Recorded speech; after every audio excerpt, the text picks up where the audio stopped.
मैं दावा करता हूं प्रीलिम्स फेल ही नहीं हो सकता है। प्रीलिम्स फेल वो विद्यार्थी हो रहे जो बहुत मेहनती है। वो लक्ष्मीकांत भी पढ़ रहे हैं, वह डीडी बसु भी पढ़ रहे हैं, फिर उनको किसी ने कह दिया एनसीईआरटी तो पढ़नी पड़ेगी, वो एनसीईआरटी पढ़ रहे, फिर किसी मास्टर ने पढ़ा वो भी पढ़ रहे, फिर उनको किसी ने कहा कि एक और अगर इग्नू के नोट्स पढ़ ले तो मजा आ जाएगा, फिर वो नोट्स भी पढ़ रहे। और तकलीफ ये हो रही कि इतनी मेहनत करके भी पहला परीक्षा नहीं निकल रही है। तो थोड़ा सा, मैं जितने विद्यार्थियों के अभी फिलहाल मैंने इंटरव्यू लिए हैं, खास करके अभी इंटरव्यू का दौर चल रहा है, तो मैं आपको बता दूं कि मैंने उन विद्यार्थियों में देखा कि वो चीजें ज्यादा नहीं जानते, लेकिन जो जानते वो सॉलिड है, उन्हें पता है कि वो क्या है। तो प्रीलिम्स यदि निकालना है 22 का भी या 23 का भी, या कोई भी प्रीलिम्स निकालना है, यह समेटने वाला एग्जाम है। कम पढ़ो लेकिन बार बार पढ़ो। सर, इसमें एक एलिमिनेशन मेथड काफ़ी मैटर करता है प्री में। अगर आप डिस्क्राइब बहुत अच्छा कर पाते वो तो मेंस में आपका देखा जाएगा, लेकिन यहाँ पे एलिमिनेट करना बहुत जरूरी है। तो वो एलिमिनेशन मेथड के ऊपर आप क्या करना चाहेंगे? ठीक है, देखिए वैसे ये तो बहुत बात का चरण है, पहले तैयारी के चरण के बाद मान लीजिए हम पेपर में क्वेश्चन अटेम्प्ट कर रहे हैं। हाँ। तो दो तरीके होते हैं प्रश्नों को हल करने के। इसे एक तरीके को कहते हैं इंडक्टिव मेथड, जिसे कहते हैं निगमनात्मक विधि। हो सकता है हिंदी ट्रांसलेशन अलग हो, बट इंडक्टिव मेथड, जहां मुझे 4 ऑप्शन मिले ABCD और मैंने कहा B आंसर है जी। मुझे नहीं पता ACD में क्या लिखा है, पर मैंने डायरेक्ट बता दिया कि भाई इसका उत्तर तो B आएगा। जैसे हमसे कोई कहे कि भाई स्वदेशी आंदोलन किस मुद्दे पर हुआ था और 4 ऑप्शन दिए जाए और उसमें एक ऑप्शन दिया गया हो बंगाल का विभाजन, तो हर कोई जानता है कि स्वदेशी आंदोलन बंगाल विभाजन के विषय पर था। तो ये पहला तरीका है जहां हम कहते भाई सीधा उत्तर आ गया। यूपीएससी में ये तरीका थोड़ा कम यूज करिए। उसका कारण क्या है कि कई बार यूपीएससी प्रश्न सिंपल बनाती है लेकिन उसके विकल्प में बहुत नजदीकियां होती है। तो मेरा व्यक्तिगत सजेशन होता है कि दूसरा मेथड होता है डिडक्टिव मेथड, जिसे आगमनात्मक विधि कहते हैं। इसमें क्या करते हैं हम लोग कि 3 ऑप्शनों को गलत साबित करते हैं। हम गलत साबित करते हैं कि पहला नहीं होगा, दूसरा नहीं होगा, चौथा नहीं होगा, और फिर हम कहेंगे कि देखो भाई अगर पहला नहीं हो सकता, दूसरा नहीं हो सकता, चौथा नहीं हो सकता, तो इसका उत्तर C होगा। इस मेथड की खासियत यह है कि इसमें आपकी एक्यूरेसी बहुत इंप्रूव होगी। यहां मैं छोटी सी कुछ बातें बता सकता हूं कि हम एलिमिनेशन कैसे कर सकते हैं। जैसे फॉर एग्जाम्पल कि हमारे पास कोई भी प्रश्न आ गया, ज्योग्राफी का कोई प्रश्न आ गया किसी नदी के आधार पर, तो हम ऑप्शन को एलिमिनेट करते समय देखेंगे कि इसमें कोई बात गलत कही गई है कि सही कही गई है। तो कथन 1, कथन 2, कथन 3, कथन 4 थे।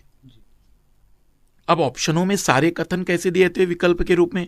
पहला और दूसरा, दूसरा और तीसरा, तीसरा और चौथा, पहला, दूसरा, चौथा।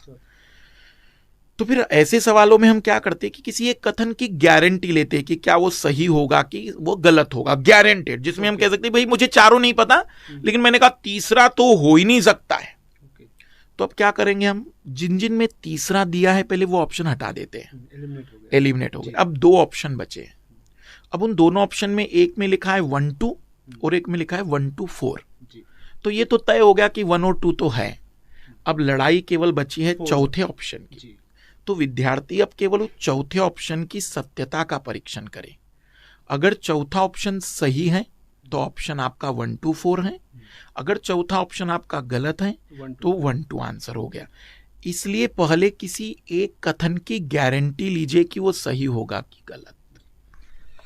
मेंस के बारे में सर, मेंस की स्ट्रेटजी से कितनी चेंज है प्री से? देखो, सबसे पहले तो मैं कहूंगा कि प्री और मेंस ये यूपीएससी के केवल लेवल है। सिलेबस के पॉइंट ऑफ व्यू से, रणनीति के पॉइंट ऑफ व्यू से या पढ़ाई के पॉइंट ऑफ व्यू से इनमें 19-20 का फर्क है। जैसे मैंने कहा कि भी पहली एग्जाम मेमोरी की है, दूसरी एग्जाम मेमोरी के साथ साथ एनालिसिस की है, विश्लेषण की है। जैसे मैं कहूंगा कि मेंस में सबसे ज्यादा जरूरी है विषय से ज्यादा सिलेबस पढ़ना। मैंने देखा है कि मेंस में उन विद्यार्थियों के नंबर कम आते हैं जिन्होंने किताबें पढ़ी है, जिन्होंने सब्जेक्ट पढ़े हैं। फॉर एग्जाम्पल कि अगर हम बातचीत करते हैं सब्जेक्ट की, तो उसमें क्या हो जाता है कि कई बार स्टूडेंट्स पॉलिटी पढ़ रहे हैं, बट यूपीएससी ने अपने जीएस पेपर 2 में बेसिक स्ट्रक्चर और उसके विकास के कालक्रम को बताया है। और स्टूडेंट्स किस बात में लगा हुआ है? स्टूडेंट 1773 का अधिनियम या फिर 1813 का अधिनियम, 1833 का अधिनियम पढ़ रहा है। तो हमें ये समझना पड़ेगा ना कि यूपीएससी ने सिलेबस में कहा है कि हमारे संविधान का ऐतिहासिक पृष्ठभूमि, लेकिन ऐतिहासिक वैसे नहीं कि 1773 में क्या हुआ, बल्कि ऐसे कि जैसे 1773 में एक प्रावधान था कि बंगाल का एक जनरल होगा, गवर्नर जनरल होगा। अब वो जो बंगाल का गवर्नर जनरल है 1833 में वह भारत का गवर्नर जनरल बना, 1858 में वो भारत का वाइसराय बना, 1947 में या 1950 में जब संविधान लागू हुआ तो वही भारत का राष्ट्रपति बना। तो ये अब हमारे संविधान की ऐतिहासिक पृष्ठभूमि है कि हमारे देश के संविधान में राष्ट्रपति का पद 1773 के अधिनियम से लाया गया। और विद्यार्थी ने क्या रट कर रखा हुआ है? 1773 के अधिनियम में ये प्रावधान थे। और यूपीएससी जानना चाहती है कि संविधान के कौन से प्रावधान हमने ब्रिटेन के उन कानूनों से लिए हैं संशोधित करते हुए, या आवश्यकता के अनुरूप इसकी व्याख्या कीजिए। तो मेरा मेंस में थोड़ा दृष्टिकोण है विश्लेषणात्मक रहिए, पहला पॉइंट। चीजों के सकारात्मक और नकारात्मक दोनों पहलुओं को ध्यान से सुनिए। यहां मैं एक छोटी सी लाइन कहूंगा जो हिंदी सिनेमा में है, जो तुमको पसंद हो वही बात करेंगे, तुम दिन को अगर रात कहो रात कहेंगे। यूपीएससी के विद्यार्थी अगर मेंस की तैयारी करना चाहते तो उसके अंदर सबसे बड़ा गुण होना चाहिए कि वह दिन को रात साबित करने की ताकत रख सके। जो दिन को रात साबित कर सकता है वो यूपीएससी में पहली रैंक भी ला सकता है। क्या बात है सर, बहुत ही मोटिवेट आपने किया। सर थर्ड फैक्टर है सी सेट। साइंस साइड वाले भी इसमें फेल हो रहे हैं, और जो वैसे भी आर्ट वाले हैं उनका तो बहुत दिक्कत हो ही रहा है, तो वो अटक रहा है सर सी सेट। तो उसके लिए क्या स्ट्रेटजी होनी चाहिए नए एस्पिरेंट की, बिगनर की? देखो, सबसे पहले तो मेरे हिसाब से सी सेट में क्वालिफाइंग पेपर है, लेकिन पेपर का लेवल निश्चित तौर पर कठिन है जी। इसके लिए पहले तो ये दिमाग से निकाल दीजिए क्वालिफाइंग, ये शब्द बहुत खतरनाक है जी, वही फेल कर देता है। वही फेल करता। कारण है कि आपकी एक मेंटेलिटी होती है। देखो क्या होता है, सोच बहुत बड़ी चीज है। एक व्यक्ति अगर किसी को बहुत बड़ा मानता है तो वो फिर जिंदगी भर के लिए उसके लिए बड़ा बन जाता है। जिसे मैंने एक मोटिवेशनल वीडियो में बताया था कि जब तक वनडे क्रिकेट मैच में 200 रन नहीं बने तो कोई क्रिकेटर ये सोच नहीं पाता था कि वनडे मैच में, एक दिवसीय मैच में 200 रन बन सकते हैं। नामुमकिन सी घटना थी। पर जब पहली बार सचिन तेंदुलकर ने एक बार 200 रन बनाए, उसके बाद तो 200 से ऊपर भी एक एक खिलाड़ी ने 2-2 बार बना दिए, और बहुत कम समय में।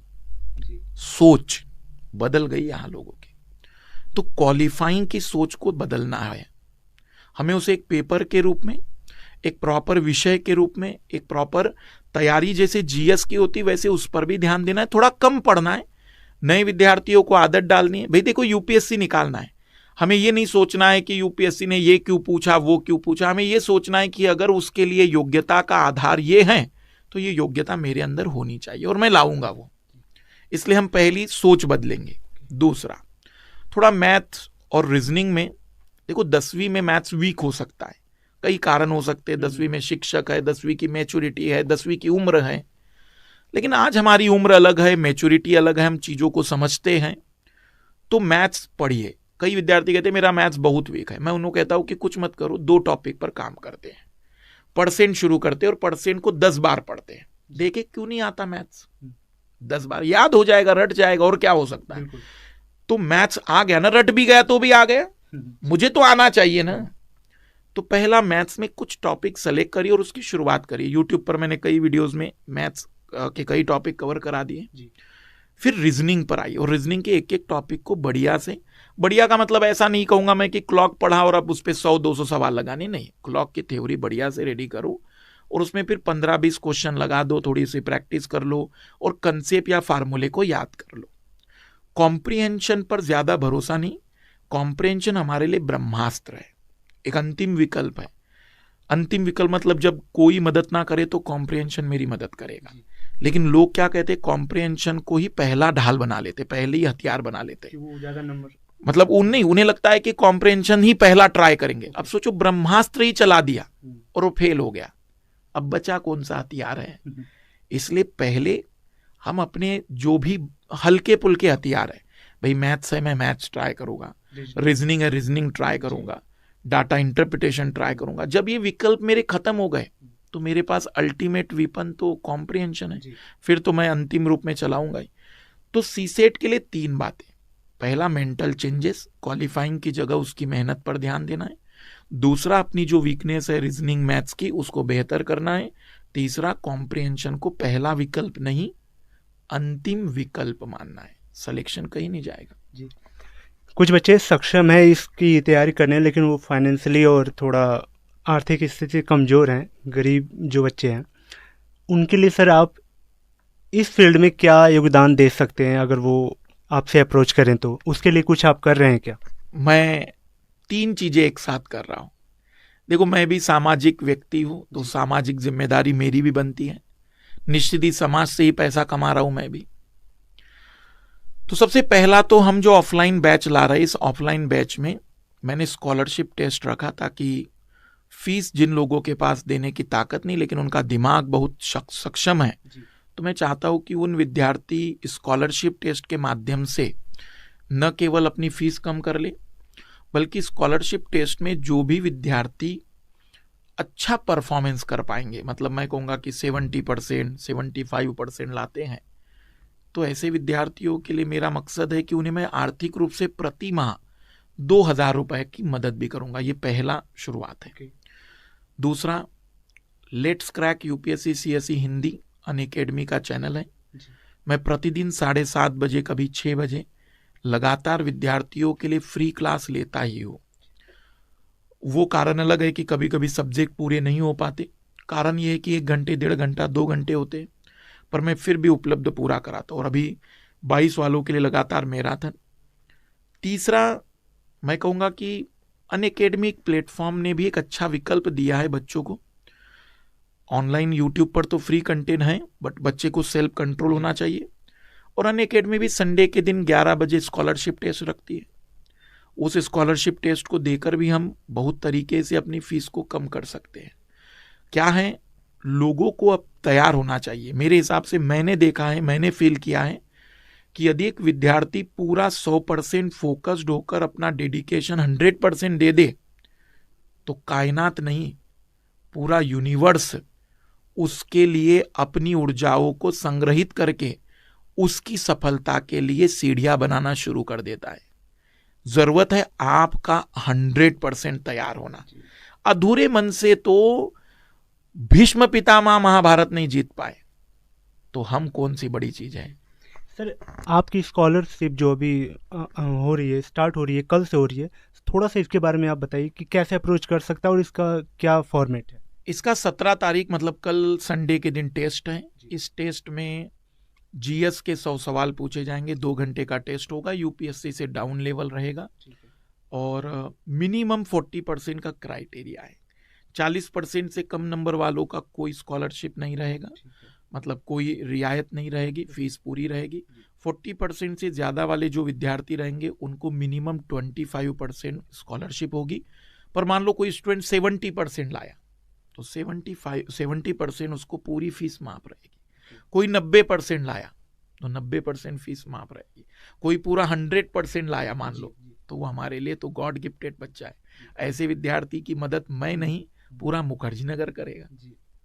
तो उसके लिए काफी मतलब हाँ, मतलब पढ़ाई तो करनी पड़ेगी ऑब्वियसली। कल टेस्ट है अब, तो कल देखते हैं। लगभग 200-250 बच्चों का उम्मीद है। सर, अगर 50% के ऊपर जिसका आता है उतना % उसको सीधा स्कॉलरशिप है। अच्छा, उसको उतना। हाँ। Okay sir. सर, एक और क्वेश्चन, स्टडी मटेरियल और ये बुक लिस्ट सिलेक्शन जो होता है यूपीएससी एस्पिरेंट के लिए, उसके बारे में आप क्या कहना चाहेंगे? देखिए, सबसे पहले तो मैं कहूँगा कि जैसे स्टूडेंट्स जब पहली बार स्टडी मटेरियल की बात करते हैं, तो एक बहुत बड़ी लिस्ट तैयार होती है। उसको जैसे ही पहली बार देखते हो तो ऐसा लगता है कि इतना पढ़ना पड़ेगा। तो क्या होता है कि भाई, जैसे हमने जब तैयारी की शुरुआत की थी, तो हमने क्या किया था कि पहले 2 विषय उठाए, उन 2 विषय का मटेरियल चुना, धीमे धीमे मटेरियल खरीदते जाएंगे। ये कोई थोक के भाव वाली चीज तो है नहीं कि आज गए और स्टडी मटेरियल 12,000 रुपए का 3,000 में मिल रहा है, पूरा ले लो। तो वो तो प्राइस उतना ही रहने वाला है, थोड़ा बहुत बढ़ेगा। तो पहले तो विद्यार्थियों से मेरा रिक्वेस्ट होता है कि वो पूरा एक साथ ना खरीदे। जैसे मान लीजिए हम शुरुआत कर रहे हिस्ट्री की, मॉडर्न हिस्ट्री की, तो मॉडर्न हिस्ट्री में पहले तो एक टीचर को पकड़ना है हमें। अब मटेरियल के रूप में बुक भी है और एनसीईआरटी भी है। बुक लेंगे तो मॉडर्न हिस्ट्री में स्पेक्ट्रम की किताब अच्छी मानी जाती है। अगर किताब एनसीईआरटी लेनी है तो बिपिन चंद्रा साहब की पुरानी एनसीईआरटी आती है क्लास 12th वाली, वो भी कर सकते हैं। तो पहले हिस्ट्री को चुन लीजिए।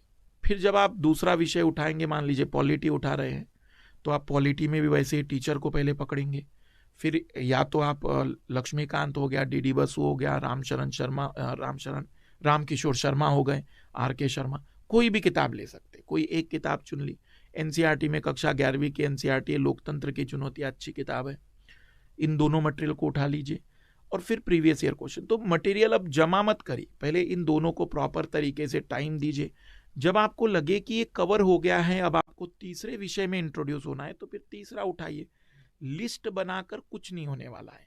वो तो यूट्यूब पर मैंने 4 बार वीडियो, 10 बार वीडियो डाल दी है।